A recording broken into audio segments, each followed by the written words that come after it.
Okay, we're here with the May Power Rankings. Let's get to it. This was a wild month. So we had multiple TTN GBs. We had two TTA GBs. So we're up to because TTN has two modes, so we're up to six tournaments already. We had a chat tournament end. That's seven. My list here is very incomplete. We had the TTN Semi Open, that's eight. We had Clan League that was finally added in, that's nine. SC Zidane finish, that's 10. Not too much of it happened here. I didn't give it a big portion, but that's 10. Steto's Meme Tournament happened, that's 11. There's a couple tournaments still ongoing, but I think there were 11 tournaments this month, which is by far a record. And it means we had some very weird stuff happen with our top 10. This was probably the most difficult top 10 to make. And if we go to our next slide, Seto did offer a small bribe to be included on the list. I said no, I need bigger bribes. But he did go +2 in Clan League, as did Slash of Time. And most months, that would get you on the list. Here it needed some other result with it. Further, usually if you get two top fours, you're definitely on the list. Both Turds and Tezuka had multiple top fours. Deagle had a top two, and they weren't even top 12, right? And then we have the 11th and 12th place finishers. Normally I don't talk about this, but both Yevon and Vid had four top four finishes. There's a good case they should have been on the list. There's a good case they screwed up. It was really close between a various few spots, but I didn't know what to do with it. Like four top fours. That's like fourth many months. And I really don't think it quite makes it. So there's a good case Yevon and Vid should be complaining. Feel free to complain and say I'm fixing it against I guess the Germans, but but this was a very competitive list. In 10th, we have Bialva. Only two really good finishes as opposed to four. But I think once you make top two in chat tournaments, that's worth a whole bunch more than a top four there. And +2 in Clan League is a very good finish. +2 alone wasn't quite enough to make it, but +2 and another very good result where I think he played really well. He knocked out Delial and Tezuka. So it was a really good finalist run as well. I think was good enough for 10th for me over a bunch of third, fourth places. But man, this was a crazy month. This was just absurd month. In ninth, we have Cool Spot. Winning a tournament guarantees a spot in the top 10. Usually it guarantees a spot in the top like 5 or 6 of the top 10, but again, this month was insane. And here I actually considered it not making the top 10 before deciding no, if you win a tournament, you're in the top 10. And it's also nice to see Cool Spot here, who doesn't play that much, but when he does, he plays really well. In eighth, we have DJ. DJ is the first of kind of someone who racked up a bunch of results, but no wins, but places high. But the two second places, and in both TTN formats, really stood out to me. Um, and I put this here. But there's a case, this whole 8th through 12th range, you could put in basically any order, maybe even 7th through 12th, and it would look quite reasonable. I didn't know what to do here, man. Yeah, all these players did great. This is no, yeah, it's just a mess. In 7th, we have Kai. So Kai had one really good result, but I think it basically counts as winning a tournament, and the tournament it was winning was Clan League. So I think it had to be better than, Cool Spot's win of a GB, and I ended up getting it to 7th because Kai went all wins in Clan League. 3-0-0. +2 didn't make my top 10, but +3, there were only two players that did it, and Kai did it with all wins, carrying not the only player to play really well for them, but taking FF Villains to a surprise third place not villain, finish. And yeah, this was just a really impressive, wonderful showing to, get that 100%. So that gets 7th here. In 6th, we have Zoom. Zoom has a win, a semifinals in the meme tournament. Wasn't quite sure how to grade the meme tournament. It seemed like first turn was a little bit too big an advantage, but that happens in lots of creative tournaments. And +1 in Clan League as well as one of the, I guess, co-captains of the Clan League team.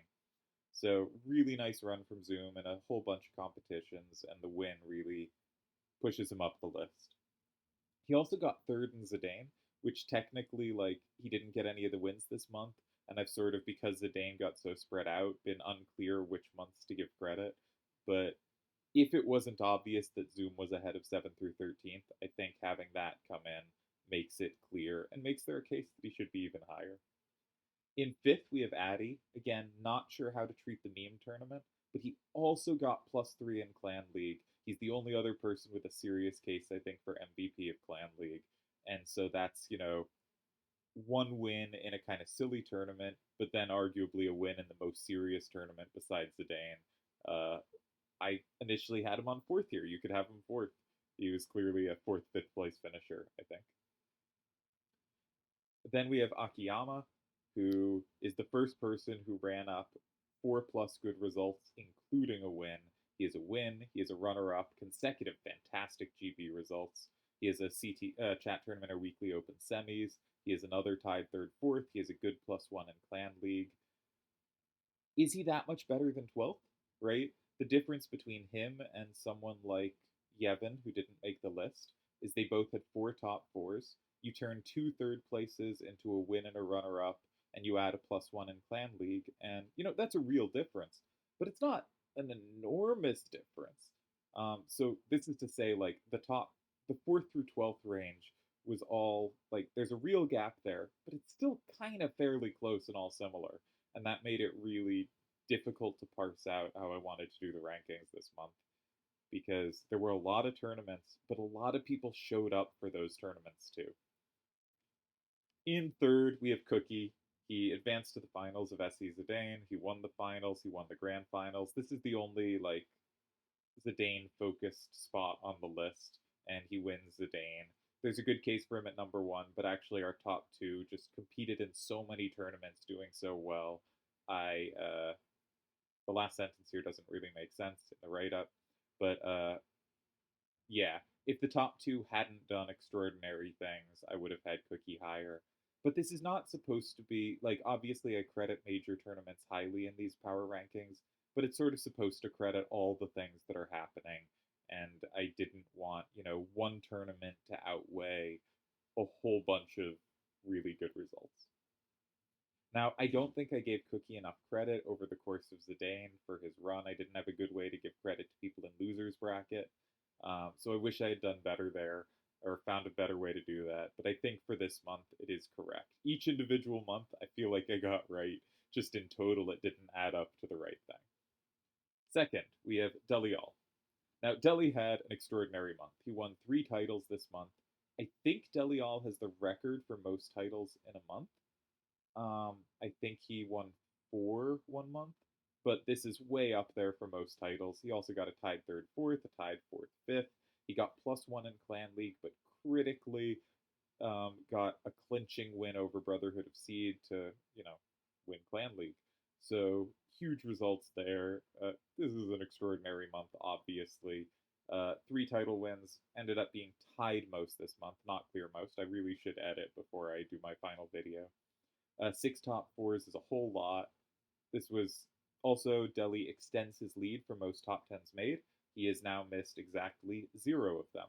And Turds, who was closest, this was his second miss. Turds had 2 top 4s and wasn't even close to making the list. What a ridiculous month. But yeah, Delhi extends his lead for that kind of thing. He's been on every power rankings list. I think he has like 1/8 or something and like a sixth, and otherwise it's all top 5s. It has been insane. And he's been like really busy. Like you change jobs and get really busy, and he's still never missed a list. Though that does align with when he got his sixth and his eighth.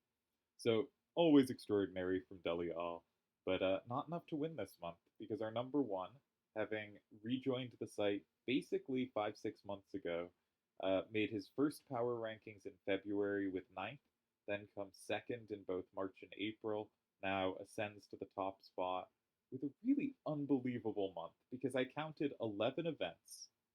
He did not play 2 of those events. He was not in Clan League, he was not in Zidane. And so what I really think was 9 events he was available for, he got one third, fourth, and eight top twos.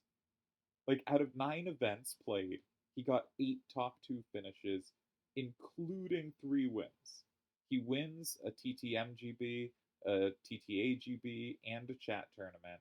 Gets 5 runner-ups in another chat tournament, a GB, the first TTN semi-open, the meme tourney, and the other TTN GB. And his only non-top 2 finish in tournaments he could play was a third, fourth. He top four'd every event he played. He top two'd almost 90% of the events he played, and he won a third of the events he played. This is honestly, I don't think it's the best month ever. I think there was a month where Delhi won 4 or 5 out of 6 total tournaments. Um, there's obviously months where someone wins a major and, maybe some other results and that could be better. But partially because so many months happened, there's a case this is the greatest month anyone has had, given how many tournaments there were and how the more tournaments there are, the harder it is to, maintain that level.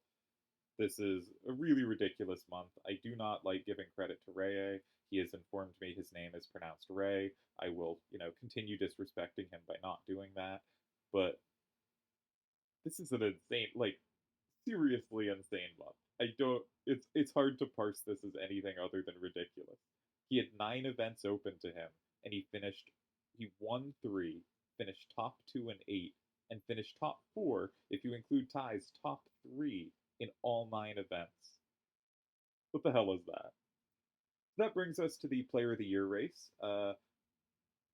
Delial retains first with a large advantage. He would have to not play a month and have Rayaminator come first that month for Rayaminator to catch up to Delhi. And as we know, Delhi does not miss the power rankings. So Delhi does have quite a big lead. He's had a pretty extraordinary year so far. Ray moves into second with his fantastic month. Akiyama moves up to third. Addy moves up to fourth. Turds drops from second to fifth by missing the power rankings this month. Solder drops from fourth to sixth. Zoom moves up a slot. Kaus moves down a slot. And Vidin was up, remain in ninth, 10th. Though if Cookie has a good month or something like that, they could easily be passed. And Vid can reasonably complain that he should have had a top 10 finish this month. But that's the current Player of the Year race. I'm sure I'll drop off soon unless I get more active. But yeah, nice to see a player who didn't play the last couple of years doing so well in Rayaminator. Nice to see Addy continuing to put up a tremendous year. He missed 1 month here, but other than that, has been fantastic. Uh, it's been a good year so far, and I think this represents it pretty well, except that it misses what Cookie has done. And that's a bummer. In the actual Player of the Year race done by voters, I think Cookie is now the front runner. But in my little Player of the Year race, based on month to month stuff, I think Delial has a comfortable lead, but Rayaminator's doing work, and Akiyama, Addy, Turd, Solder, Zoom, Kaus if he plays events, Vid, are all legitimately having really good years. So that's all I got today.